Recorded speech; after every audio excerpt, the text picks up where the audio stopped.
This program is brought to you by Link TV for educational and non-commercial use only.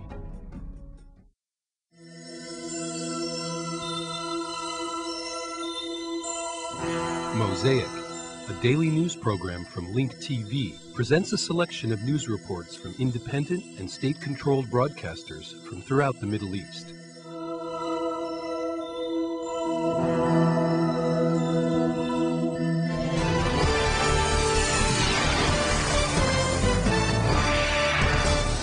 Several Arab and Muslim countries, including Qatar, Saudi Arabia, Kuwait, United Arab Emirates, Yemen, Bahrain, Tunisia, Libya, Palestine, Sudan, Lebanon, and Mauritania, have celebrated the first day of Eid al-Fitr holiday, marking the end of the month of Ramadan. However, Egypt, Morocco, Algeria, Jordan, and the Sultanate of Oman announced that they will celebrate the Eid on Tuesday. Iran and the High Religious Sistani Council in Iraq announced that they will observe tonight the Shawwal Crescent, marking the end of Ramadan. عيد الفطر المبارك مناسبة للفرح. Eid al-Fitr holiday is a happy occasion in the Arab and Muslim worlds. Today, Muslims try to set aside their personal problems and internal disagreements and celebrate the Eid. They have celebrated the first day of the Eid in Qatar, Saudi Arabia, Kuwait, United Arab Emirates, Bahrain, Yemen, Tunisia, Libya, Palestine, Sudan, Lebanon, and Mauritania. However, Egypt, Jordan, Morocco, Algeria, Syria, and the Sultanate of Oman have announced that they will celebrate the Eid on Tuesday. Iran and the High Religious Sistani Council in Iraq will observe the Shawwal Crescent tonight, marking the end of Ramadan. After 30 days of fasting, Muslims celebrated the first day of the holiday by holding Eid prayers. Tens of thousands of Muslims held the Eid prayers at the Haram Mosque in the holy city of Mecca in Saudi Arabia. Meanwhile, Lebanese who are still trying to recuperate from the Israeli war on their country held Eid prayers, and many imams talked from their pulpits about the political situation there. أدى المسلمون الصلاة ولم تخلو خطبة العيد من الهم السياسي. أصبحنا اليوم وللأسف ننتظر. Unfortunately, some Lebanese are now anxiously waiting to bring down their own government, which has stopped the Israeli aggression in Lebanon. Instead, we've always desired to bring down the government of the Israeli enemy, which has destroyed our country. إسقاط حكومة العدو الإسرائيلي الذي دمر بلادنا. وفي بنغلاديش اندفع الناس إلى الأسواق لشراء احتياجات اللحظة الأخيرة. In Bangladesh, people crowded markets and shops for last-minute holiday shopping. Tens of thousands of travelers left the capital Dhaka, crowding trains and ferries and causing severe traffic incidents. A ferry capsized in a river in Dhaka, turning this happy occasion into a tragic one. التي عكرت صفو العيد بانقلاب عبارة في أحد أنهار دكا. وفي غزة دعا رئيس الوزراء الفلسطيني إسماعيل هنية The Palestinian Prime Minister Ismail Haniyeh called on Palestinians to unite and stay in solidarity with one another. During his Eid speech, Haniyeh demanded from all Palestinian factions to stop internal fighting and to refrain from pointing their weapons at each other. He reiterated that the Palestinian government will stay committed to the protection of the Palestinian blood. One can only see the religious ceremonies in the Palestinian territories because the Israeli occupation and closures are making it difficult for Palestinians to hold any kind of Eid celebrations. Only Jerusalem residents were permitted to enter the Al-Aqsa Mosque. The rest of the Palestinians were prevented from entering the city. The Eid is an opportunity for people to visit their relatives, but for Palestinians, it is also an opportunity to renew calls for unity and solidarity among the divided Palestinian factions.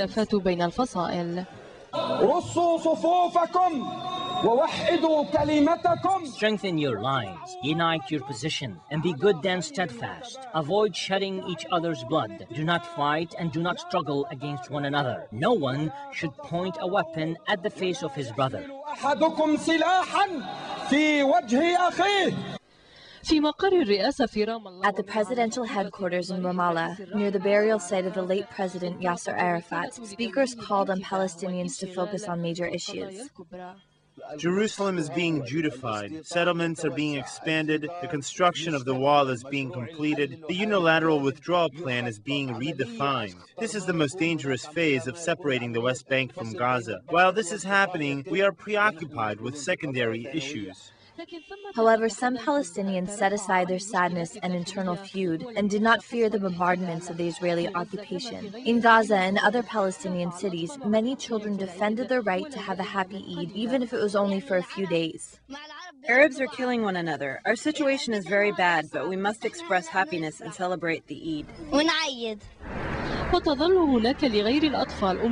Meanwhile, the hopes and dreams of many Palestinians did not come through. Members of the Palestinian security and law enforcement agencies were not allowed to take the day off during the Eid holiday. Some West Bank residents, like Officer Ahmad Al-Tilmis, have not been able to visit their relatives in the Gaza Strip for nearly 6 years. Ahmad, whose salary has been cut off for several months, has been living under hard economic conditions.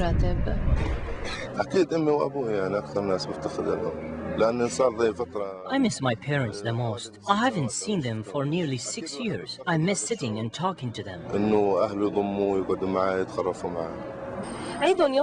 Many Eid holidays come and go, but the current situation remains the same in the Palestinian territories. The political and eternal challenges facing the Palestinian people are not getting any better. Perhaps the Eid will bring hope for better days ahead.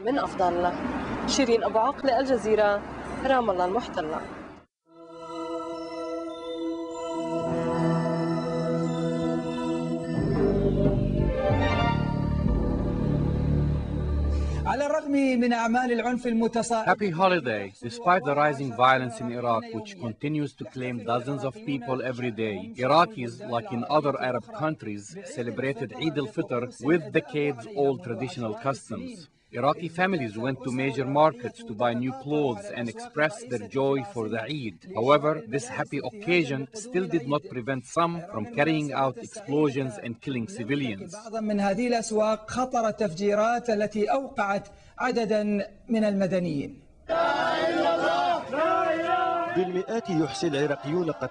This is the fourth Eid al-Fitr in Iraq since the fall of Baghdad, but hundreds of Iraqis continue to be killed. Iraqis welcome this Eid al-Fitr with their tears and blood as the security situation continues to deteriorate. Death and destruction have increased in Iraq during the month of Ramadan and did not stop even during the very last days of this holy month. Iraqi shoppers who went to the Muhammadiyah market to buy new clothes for their kids for the holiday did not know that death was awaiting them. Explosives and missile attacks killed 16 people and injured more than 60 others when they were least expecting it.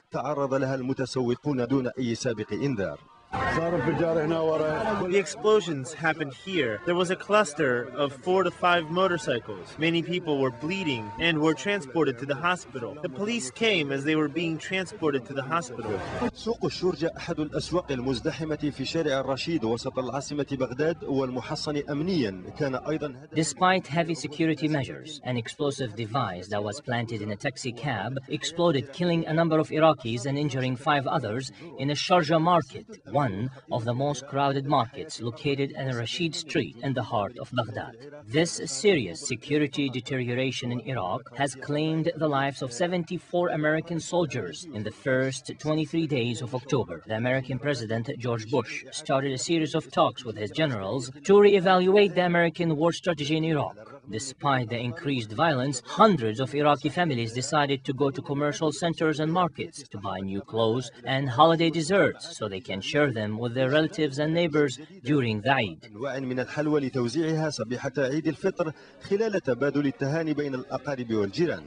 The Eid is a joyful occasion. May God put joy in the hearts of all Iraqis and spread peace and security in our country. May God also spread brotherhood and love among all Iraqis. There is no difference between us. All of us believe in God and His Messenger, Muhammad.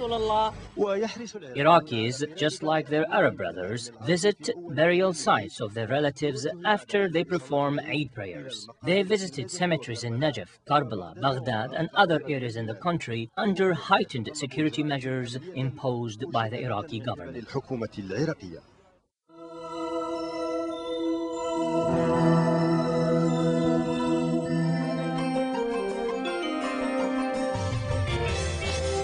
This year's holy month of Ramadan, the deadliest since America's 2003 invasion, ended with the murder of 17 police trainees as well as spiraling unrest, which have been part of bitter daily routine. The fighting also claimed 5 more U.S. troops as U.S. lawmakers put pressure on Sunday on President George W. Bush to revise his Iraq, with polls showing his Republican Party sagging going into elections in November. More on developments in Iraq in this report. While Sunnis began to celebrate the three-day festival of Eid al-Fitr, Iraq's Shiite majority will follow suit on Tuesday. Doctors battled to save the survivors of a brutal ambush Sunday on a convoy of armed police recruits. The death toll from the attack rose to 17 overnight, with more than 20 wounded after insurgents wrecked their buses with automatic fire. The U.S. military confirmed 5 more soldiers had been killed on Sunday in and around Baghdad in separate gun and bomb attacks, bringing the number killed this month to 85. In addition, an American police officer on contract to the military to train Iraqi officers was killed by a roadside bomb. With 1 week to go, October remains on a course to become the bloodiest month for the U.S. military in Iraq since November 2004. Already before Ramadan, United Nations and Iraqi officials were reporting more than 100 deaths per day. When the holy month began, U.S. officials reported a tremendous spike in violence, with attacks up by more than a fifth. The constant litany of bad news from Iraq, more than 3.5 years after U.S. forces invaded and toppled Saddam Hussein, has led to mounting pressure on U.S. President George W. Bush to change his tactics. With key congressional elections in 2 weeks, Bush's Democratic opponents and even some of Republicans' allies have demanded a clearer strategy to either win the war or bring the 142,000 U.S. troops home. Bush met his top Middle East generals and diplomats on Saturday, but has announced no new plan, despite press reports that he will increase pressure on Iraqi Prime Minister Nouri al-Maliki's government to disarm the militias. On the Iraqi-British front, British Prime Minister Tony Blair meets Iraqi Deputy Prime Minister Braham Saleh today as debate grows over U.S. and British strategy in the troubled country. Saleh will also meet Foreign Secretary Margaret Beckett, who stressed Britain must hold its nerve in Iraq. The Muslim Eid al-Fitr was marred by violence in the occupied Palestinian territories, as at least 2 Palestinians were killed and 6 others wounded today during an incursion by the Israeli army in northern the Gaza Strip. Meanwhile, Israeli Prime Minister Ehud Olmert edged closer today to shoring up a government under fire over the Lebanon war by adding a far-right party whose leader wants to annex part of the occupied West Bank.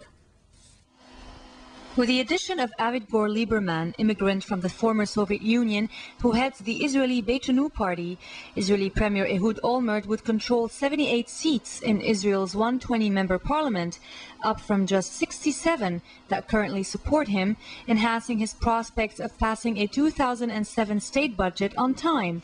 The Israeli premier paved the way for Avigdor Lieberman to join his shaky coalition on Sunday when he and his allies in the cabinet voted to approve a draft bill to change Israel's system of government. The 48-year-old Lieberman is known for his hardline views. In the past, he has called for the enforced transfer of Israeli Arabs and land adjacent to the West Bank to compensate for any Jewish settlers kicked out of Palestinian territory. In early May, he caused an uproar when he called in Parliament for the execution of Israeli Arab MPs who have been in contact with members of the Palestinian ruling Islamist Hamas movement.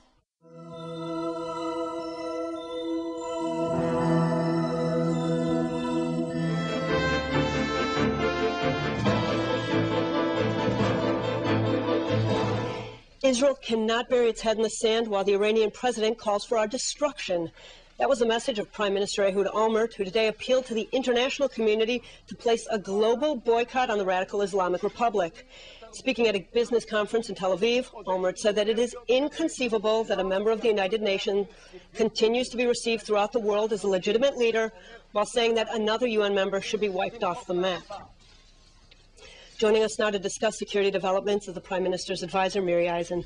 Ms. Eisen, thanks for coming in this evening. It's a pleasure. It's an increasingly militant tone that we're hearing from Prime Minister Olmert calling for international sanctions. What does he hope to achieve with such a hard message? I think the Prime Minister was very clear, both in the tour in Russia last week, and I think for his upcoming visit to Washington in a few weeks. What he sees clearly is that Iran right now not only states clearly that they want to destroy Israel, wipe Israel off the map, but in addition, on the other side, they're saying that they want to achieve nuclear capability. The Prime Minister would like to look at 2 separate things and see them also together. That on the one hand, the international community won't only condemn the president of Iran for what he says, but that he should be sidelined, that he should not be part of the international community, and at the same time to continue as strong as we can to make sure that they do not achieve nuclear capability. It's inconceivable that a country that calls for the destruction of another country should also try to achieve nuclear capability. Is anyone listening to the Prime Minister? Have you had any response to his speech? I think that last week already in Russia, in the meetings with the Russian president, a very dominant figure, a very important figure when it comes not only to Middle Eastern politics, but to the international domain, that with those meetings, the Prime Minister said clearly, President Putin is worried, they are worried about a nuclear Iran, that they will not also see a nuclear Iran. Certainly there's a lot of understanding in Washington, at the White House, and in Europe also. There's growing understanding that the threat of Iran is a world threat. It's a threat to the international community. Prime Minister Ehud Olmert met early this afternoon with Israel Beitenu leader Avigdor Lieberman. The two discussed Lieberman's terms for entering the government coalition. Joining us now from our Tel Aviv studio with the latest political developments is IBA's diplomatic correspondent, Leah Zinder. Leah, hi, Laura. Is it a done deal? Is Israel Beitenu joining the coalition? Yes, the answer to that is absolutely yes, Laura. That's the way it looks right now. Prime Minister Olmert and Knesset member Lieberman tied up most of the loose ends in their private meeting early this afternoon. This happened after the Israel Beitenu Knesset faction gave Lieberman the go-ahead for joining the coalition.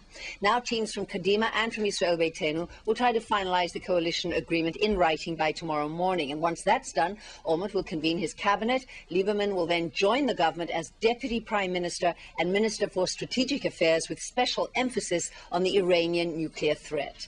As we know, Lieberman asked for only one government portfolio, but his party may be given the chairmanship of a key Knesset committee, possibly even the all-powerful Finance Committee, if United Torah Judaism doesn't join the government. This afternoon, Lieberman was lambasted by reporters in the Knesset who asked him why he is, quote, crawling into Olmert's government, even though not a single one of his preconditions has been met. He's been given a no to a state commission of inquiry into the war in Lebanon, no to civil marriage, and essentially no to presidential system of government. Lieberman's response was this. He said, I could spend the next few months trying to topple Olmert's government, and I believe I would have had a pretty good chance of doing that. But he said, when I think of the axis of evil, of the threat posed by Iran and by Syria, it seems to me my energy will be better spent in trying to help cope with these clear and present dangers. And what he didn't say, Laura, was that becoming Deputy Premier, a member of the Inner Security Cabinet, will give Lieberman the edge he badly wants over Benjamin Netanyahu, his main rival, according to all the polls, for eventual leadership of the country. Laura. Leah, why is Prime Minister Olmert so keen to see Avigdor Lieberman in his cabinet?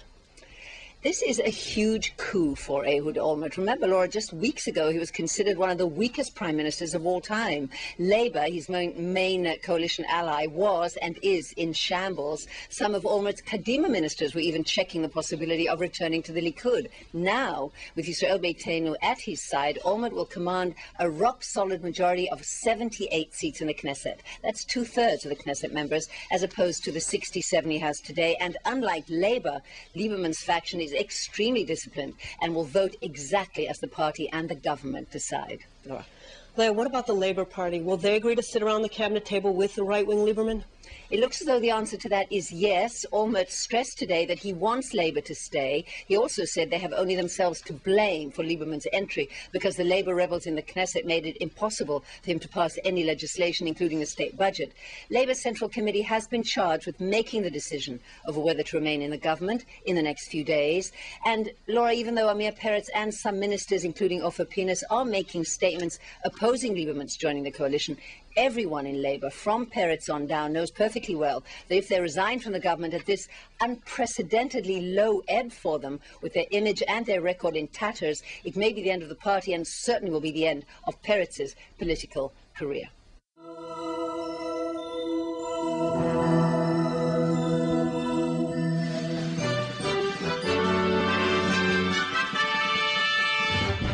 The Iraqi Ministry of Interior announced that it had arrested a number of government employees during a curfew in the eastern parts of Baghdad after they confessed to being involved in looting and killing operations. 3 individuals, including a major, were arrested by the Ministry of Interior after ministry officials received information that a police patrol they headed was engaged in killing and looting. وردتنا معلومات عن وجود دورية من نجدة قاطع بغداد جديدة بالقيام بأعمال السرقات خلال فترة حظر التجوال. قاموا خلال تبنيهم أحد الحوادث في منطقة زيونة.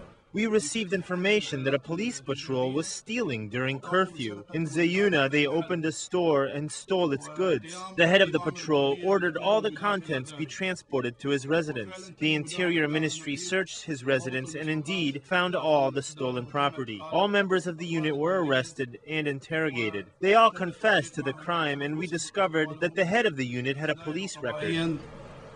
ومن خلال تدقيق سوابق الأفراد الدورية تبين أن النقيب من أرباب السوابق.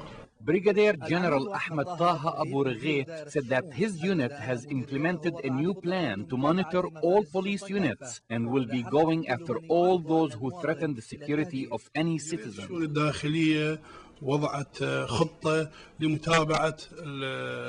The Committee for Internal Affairs is implementing a new plan to monitor all police units and their officers to make sure that they are performing their duties without tarnishing the reputation of the Ministry of Interior. The committee was successful in pinpointing the people who overstepped their boundaries while performing their duties. وشهدت وزارة الداخلية في الآونة الأخيرة جملة كبيرة. Lately, the Interior Ministry has been witnessing many changes aimed at restructuring the work of the ministry to cope with the increasing terrorist attacks on the country. This led officials to set new criteria for those wishing to work at the ministry. تنطبق على المنتسب الراغب للعمل في الوزارة. New employees at the ministry will undergo a thorough background check before assuming their responsibilities. Those who have police records will not be allowed to work at the Ministry of Interior. وبعد أن عزلت وزارة الداخلية أكثر من 3000. The Ministry of Interior dismissed more than 3,000 employees after they were found guilty of many violations. Security officials plan to continue this effort because they contend that the coming days will witness more clamping down on terrorists to re-establish security and stability. عبد الحسين قناة العراقية بغداد.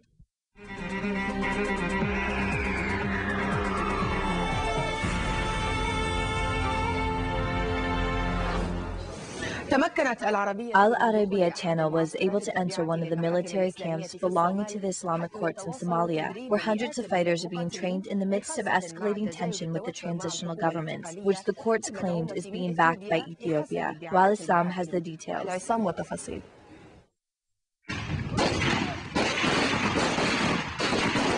هذا ليس باشتباك جديد بين فصيلين متحاربين في الصومال، بل مشاهد تعرض This is not a new clash between two warring factions in Somalia. They are scenes being shown for the first time of Islamic courts forces during training. Colonel Abdel Qaddar Sheikh Ahmed Noor is the head of the training unit of the Islamic courts. He accompanied us in the Lantabora camp, 40 kilometers south of the capital Mogadishu. It is one of 4 camps where courts fighters are being trained. All of them lay outside the city limits. مقاتلو المحاكم.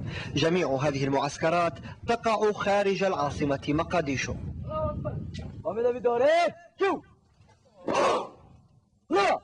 يشرف على التدريبات ضباط سابقون في الجيش الصومالي اكتسبوا خبرة كبيرة في حروب أنهكت الصوماليين على مدى. Overseeing the training process are former Somalian army officers who acquired a great deal of expertise in wars that exhausted the Somalis over 15 years. But despite their expertise and experience, some quickly lose patience with trainees who make mistakes. This camp is home to 900 fighters who are being trained to use all kinds of weapons, from anti anti-tank shells to anti-plane missiles. Until now, 4,000 fighters have graduated from the camp and were sent to towns along the Ethiopian border. Meanwhile, the war of words has not stopped as Sheikh Sharif declared jihad on Ethiopia, threatening to invade it if necessary. This is what security spokesman for the courts and prominent tribal leader Sheikh Yusuf Muhammad Siad said in a recent statement. جاء على لسان المسؤول الأمني للمحاكم والزعيم القبلي البارز الشيخ يوسف محمد سياد. We have been fighting the Ethiopians for 600 years. If they attack us now, we will take control of their capital, Addis Ababa. Since the Islamic courts took over the Somalian capital Mogadishu, news circulated that its lands and camps have turned into hideouts for Islamic extremist groups. But these courts say that these camps are the nucleus through which a new national army is being organized to re-establish security and order in the country.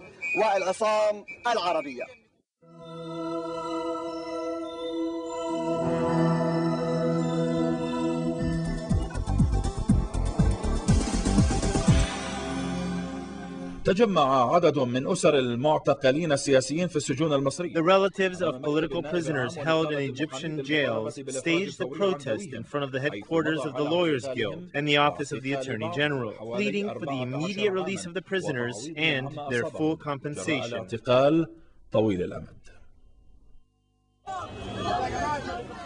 A few days before the end of the holy month of Ramadan, the relatives of political prisoners held in Egyptian jails staged a sit-in in front of the headquarters of the Lawyers Guild and the Office of the Attorney General. The protesters, who expressed anger and frustration, called on the government to release the detainees, accusing the government of false imprisonment. Amidst hard economic and living conditions, the relatives and supporters of the detainees demanded their release.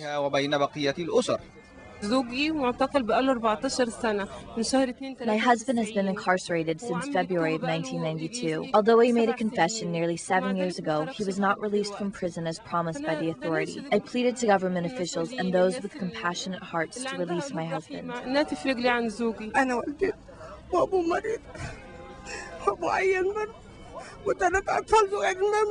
My son is serving time in prison. My husband is very ill and we cannot make ends meet. What can we do? We were hoping that they would release him during the holy month of Ramadan. Our son suffers from acute asthma.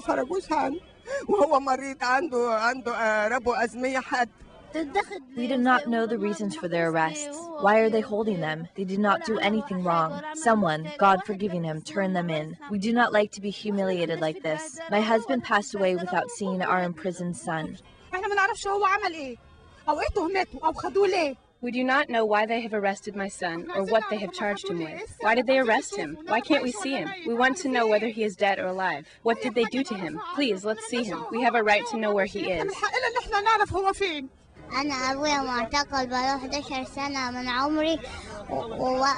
My father has been locked up since I was born nearly 11 years ago. I hope that he will come home soon.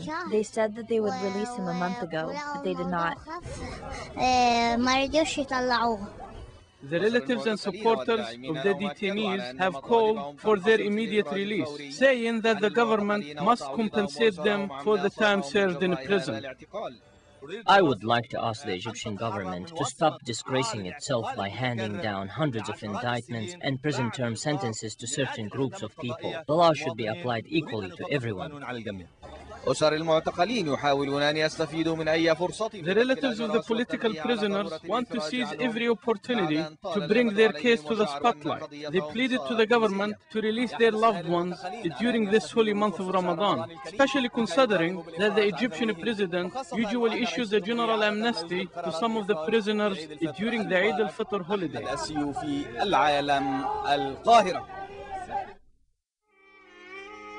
The views expressed on Mosaic are those of the participating broadcasters, not Link TV or its sponsors.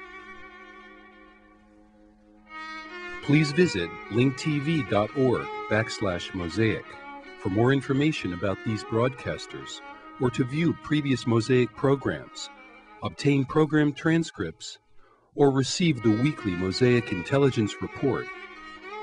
Mosaic is made possible by a grant from the William and Flora Hewlett Foundation. Additional support is provided by the Firedoll Foundation, the Otto Haas Charitable Trust, and by committed Link TV viewers like you. If you value this program, please send your tax-deductible contribution to Link TV, either through the website or the mailing address listed on your screen.